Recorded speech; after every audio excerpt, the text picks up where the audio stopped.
আজকে অনেকদিন পর আমরা সব বন্ধুরা এক জায়গায় হয়েছিলাম, তা ঠিক করেছিলাম কোথাও একটা জায়গা থেকে ঘুরে আসি। তো সবাই মিলে ঠিক করলাম যে ফার্স্টে ফোনের গ্লাস লাগাতে যাবো, আর তারপর সেখান থেকে যাবো বালিশের চা খেতে। আর তারপরে প্ল্যান অনুযায়ী আমরা 5 জন মিলে দুটো গাড়ি নিয়ে বেরিয়ে পড়ি দত্তপুর যাওয়ার উদ্দেশ্যে। প্রথমে গিয়েছিলাম তালুকদারে, সেখান থেকে গিয়ে চয়ন আর সাগর মিলে ফোনে গ্লাস লাগায়, আর তারপরে দুজনের মোবাইলে গ্লাস লাগানো হলে সেখান থেকে আমরা চলে যাই সোজা বালিশে।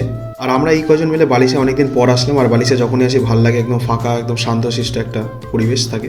এখন আমরা এসেছি বাল্বগুলোর কথা বলছিলাম। কি করি? এখন আমরা এসেছি বালিশের একটা ক্যাফেতে। ইউনিক টাইপ এসছে চয়ন, ওইসব দেখছে, অতনু, দেবু, ছবি তোলা হচ্ছে। কোনো ছবি তুই তোলাচ্ছি না। সাগর ছবি তুলছে এখানে দাঁড়িয়ে, ঠিক আছে, ফেস ওয়াশ করেছে, একদম গালটা দেখতে পাচ্ছি, মাখন গাল। এখন চা খাবো। আমরা প্রথম আসলাম আজকে। তোমরা কারা কারা এই ক্যাফেতে এসছো কমেন্টে জানাও। ক্যাফেটার নামই তো হ্যাঁ, ক্যাফেটার নাম হচ্ছে ঋতুর ক্যাফে, তাই তো? ঋতুর তো রিভুর ক্যাফে, জানি না কি নাম, রাত্রিবেলা ভালো লাগে। কিন্তু কারা কারা এসছো কমেন্টে জানাও। রাত্রেবেলাতে ভালো লাগে, আমরা দিনের বেলা এসেছি রোদের মধ্যে বসে খাবো, ঠিক আছে? সমাজের বিপরীতে আমরা গরম। আর এখানে কমেন্টে জানাও। সব করে সবাই গার্লফ্রেন্ড লাগবে এখানে, ঠিক আছে? কার? সব করে সবাই গার্লফ্রেন্ড লাগবে, না গার্লফ্রেন্ড লাগবে না, বান্ধবী লাগবে। বান্ধবী লাগবে। বাঙালি একটা, দুটো, তিনটে, চারটে ছেলের বান্ধবী লাগবে। আর তোর আচ্ছা আমার না, ওর বউ লাগবে, দাঁড়িয়ে আমার বউ লাগবে। আর তারপর আমরা সেখানে অর্ডার করি 5 কাপ চা আর 5টা বিস্কুট। আর সেটা খাওয়া শেষ করে আমরা আবার অর্ডার করি 2টো করে অমলেট সবার 5 জনের জন্য।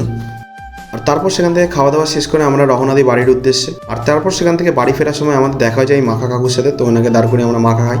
তো এনার মাখা অনেকদিন আগে খেয়েছিলাম, তো এনার দেখা পাওয়া যাচ্ছিল না মিডিলে, আর আমাদেরও আশা হচ্ছিল না। তো আজকে দেখা হলো, তো কাকুকে দাঁড় করে একটু মাখা খেতে। আমি খাইনি, ওরা সব একদম খেয়েছে। দেবু খাচ্ছিল কুল মাখা, একদম ওর মাখানোটার স্টাইলটাই আলাদা পুরো দেবুর।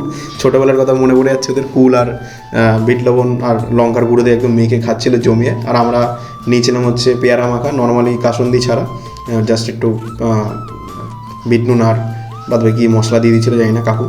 তো সেটাই খাচ্ছিলাম, দেবু ওরা ভীষণ খাচ্ছে।